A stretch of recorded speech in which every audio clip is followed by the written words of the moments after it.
প্রথম কথা হলো, আরবি সন হোক আর ইংরেজি হোক আর বাংলা হোক, কোনো সন কোনো নববর্ষ পালন করা জায়েজ নাই। এটা বিধর্মীদের সংস্কৃতি। আমি আরও কয়েক বছর আগেও দেখিনি যে আরবি সন নববর্ষ উদযাপন করে। আগে মানুষ বাংলা সন ইংরেজি সন করতো, এখনও করে। এটা বিধর্মীদের সংস্কৃতি। কিন্তু এখন কিছু মানুষ আছে তারা আরবি সনও কি করে উদযাপন করে। কিছু টুপি দাড়িওয়ালা হুজুরও আছে যে আরবি নববর্ষ উদযাপন করে আনুষ্ঠানিকভাবে। এটা কি সাহাবায়ে কেরামের সুন্নাহ? এটা তাবিনরা করেছে, এটা যুগ হিসাবে করা লাগবে? তাহলে তো আপনার দ্বারা ধর্মের সংযোজন হচ্ছে। আপনার মতো পণ্ডিত আবার 20 বছর পর আরেকজন আসলে তার দ্বারা আরো সংযোজন হবে। তাহলে ধর্ম তো খেল তামাশা হবে, যার যার মতো করে যুগ হিসাবে ধর্ম পালন করবে, ঠিক কিনা? নাউজুবিল্লাহ, এটা বিষয় না। সমস্যা হচ্ছে হলো তার নফসের গোলামি করা, নফস পূজারি করা উদ্দেশ্য, এজন্য ধর্মের নামে লেবেল দিছে। সম্মানিত হাজির, আল্লাহ তাআলা কোরআনের মধ্যে বলেন, ইন্না ইদ্দাতাশ শুহুরি ইনদাল্লাহি ইসনাতা আশারা শাহরান ফি কিতাবিল্লাহি ইয়াওমা খালাকাস সামাওয়াতি ওয়াল আরদ মিনহা আরবাতুন হুরুম যালিকা দ্বীনুল কাইয়্যিম ফালা তাযলিমু ফীহিন্না আনফুসাকুম ওয়া কাতিলুল মুশরিকিনা কাফা কামা ইউকাতিলুনাকুম কাফা ওয়ালামু আন্নাল্লাহা মাআল মুত্তাকিন। আল্লাহ তাআলা বলে, নিশ্চয়ই, সূরা তাওবার 36 নম্বর আয়াত, নিশ্চয়ই মাস হিসাবে আল্লাহ তাআলার কাছে 12টি মাস। কয়টা মাস? 12 মাস। এটা আল্লাহ তাআলার বিধান মতে। দেখুন, আরবিতেও 12, ইংরেজিতেও 12, বাংলায়ও 12। এটা আল্লাহ তাআলার কিতাবে। আর এটা কবে থেকে 12 মাস শুরু হয়েছে? ইয়াউমা খালাকাস সামাওয়াতি ওয়াল আরদ, আসমান জমিন যেদিন সৃষ্টি করেছে সেই দিন থেকেই আল্লাহ নির্ধারণ করেছে মাস হবে কয়টা? 12টা। মিনহা আরবাতুন হুরুম, তার মধ্যে 4টি মাস হলো সম্মানিত মাস। 4টি মাস সম্মানিত মাস, সেটা হলো জিলকদ, জিলহজ, মুহররম আর একটা রজব। এই 4 মাস সম্মানিত। এটা আইয়ামে জাহিলিয়াত, রসুলের আগের থেকেই তারা সম্মান দিত এই 4 মাসে। তারা এই মাসে মারামারি, কাটাকাটি, ফিতনা, ফাসাদ, ঝগড়া এগুলো করতো না। অন্য সময় তো করা যাবে না, বিশেষভাবে এই 4 মাস তারা করতো না।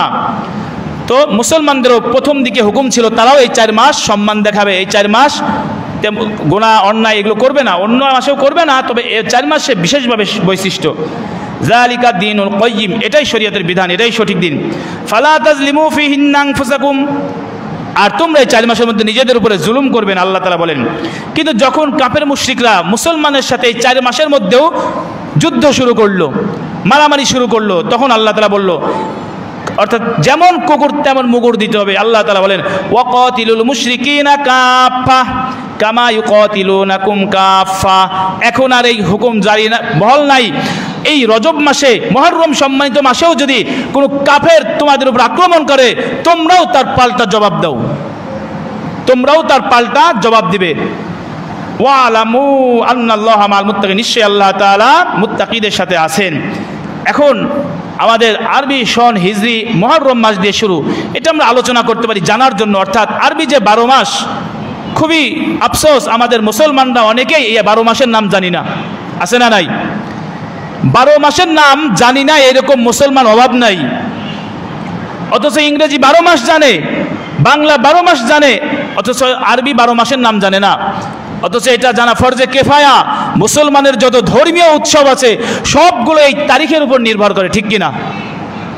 তারিখের উপর নির্ভর করে। এজন্য আমরা 12 মাস মুখস্থ করে নিব। মুহররম, সফর, রবিউল আউয়াল, এগুলো 12 মাসের নাম মুখস্থ করে নিব।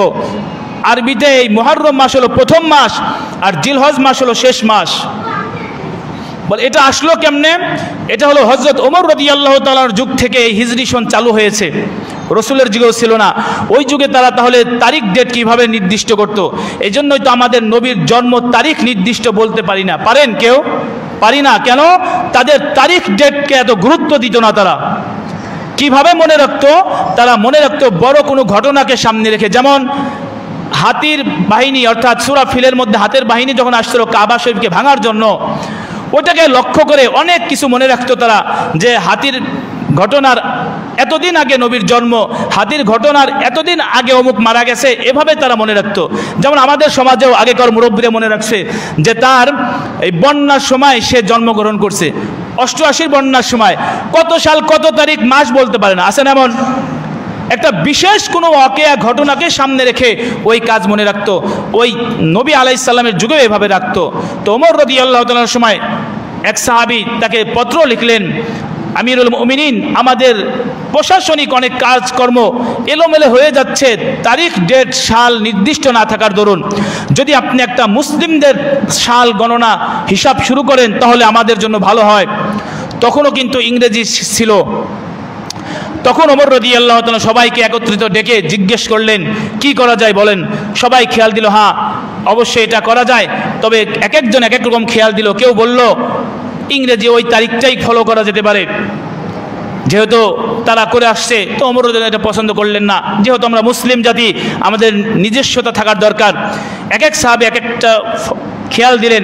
সর্বশেষ ফয়সালা হলো যে আমরা এরকম আরবি মাস মুহররম, সফর, রবিউল আউয়াল এটাকেই আমরা কি করব, মাস হিসাবে, এরকম সাল হিজরি হিসাবে গ্রহণ করব। এরপরে আসলো যে ঠিক আছে আমরা 12 মাস, তো এটা সাল 1 বছর হবে, তবে প্রথমে কোন মাস রাখবো, দ্বিতীয় কোন মাস রাখবো, সিরিয়াল কিভাবে করব। এরপর এটাও খেয়াল নেওয়া হলো, লম্বা হয়ে যাবে সংক্ষিপ্ত। এরপর সংক্ষিপ্ত তারা ফয়সালা আসলো যে ঠিক আছে মুহররম মাসকে আগে রাখা হোক, যেহেতু জিলহজ মাসের হজ সমাপন করার পরে সবাই যার যার দেশে চলে যায়, আবার নতুন করে শুরু হয়। হজটা শেষ আমল হিসাবে থাক আর মুহররম মাস শুরু হিসাবে থাক। ওইখান থেকে ওমর রাদিয়াল্লাহু তাআলার খেলাফতের 3য় বছর বা 4র্থ বছর থেকে এই হিজরি সন শুরু হলো। তাহলে 1445 হিজরি আজও রানিং। এই 2 দিন পরে 1446 হিজরি পড়বে। আমাদের এই বিষয়ে এতটুকু জানলেই হবে, 12 মাসের নাম মুখস্থ রাখবো আর তারিখ মনে রাখবো, কোন দিন কত তারিখ। আমাদের সমাজে তো এমন অবস্থা হয়েছে, ইংরেজি তারিখ ছাড়া কোনো কাজই করতে পারি না। বিশ্ব থেকে মুসলমান কি হারালো, একটি বই আছে, এটা মোতালা করবেন। এই বিশ্ব থেকে মুসলমান এই আরবি সন হারিয়ে ফেলছে। পৃথিবীতে যেখানেই যান সর্বপ্রথম 5 কোটি 10 কোটি 100 কোটি টাকার সম্পদও যখন রেজিস্টার করবেন তখনও শুরুতে ইংরেজি তারিখ লিখতে হয়, ঠিক কিনা? ইংরেজি তারিখ লেখেন, তারপর অন্য কিছু। কই গেল সেই আরবি তারিখ, কই গেল সেই আরবি মাস? অথচ ওমর রাদিয়াল্লাহু তাআলা মদিনার থেকে ডাক দিছে, চীন পর্যন্ত আরবি তারিখ লিখতে বাধ্য। এরকম রোম সাম্রাজ্য সবাই ওমরের এক ডাকে সবাই কাঁপতে শুরু করেছে, আরবি তারিখ আগে লিখতে হবে, আরবি তারিখ চলবে। অথচ আজ কত বড় বড় শায়েখ, কত বড় বড় ব্যক্তিত্ব, কই কোনো সমাজে কি প্রতিষ্ঠিত আছে? আপনি কি পারবেন আপনার কোনো কাজে কর্মে আরবি তারিখ দিয়ে শুরু করতে? বিশ্ব থেকে মুসলমান হারিয়ে ফেলছে। কারণ কি? আমার আপনার ছেলে সন্তান আজকে আরবি মাসের নাম জানে না, তারিখ তো দূরের কথা, মাসের নামই জানে না। এই জন্য নববর্ষ বলতে গান বাজনা দিয়ে শুরু না। ওই বিধর্মীরা তারা গান বাজনা দিয়ে নববর্ষ পালন করে, নববর্ষ উদযাপন করে। আমাদের নববর্ষ হবে 12 মাসের নাম মুখস্থ করতে হবে, তারিখ জানতে হবে এবং নতুন করে আমাদের জীবনে সমস্ত গুনাহ থেকে তওবা করে আমলের মধ্যে লেগে যেতে হবে। এটা হলো নববর্ষ, এটা হলো নববর্ষ। এছাড়া অন্য কিছু পালনীয় নয়।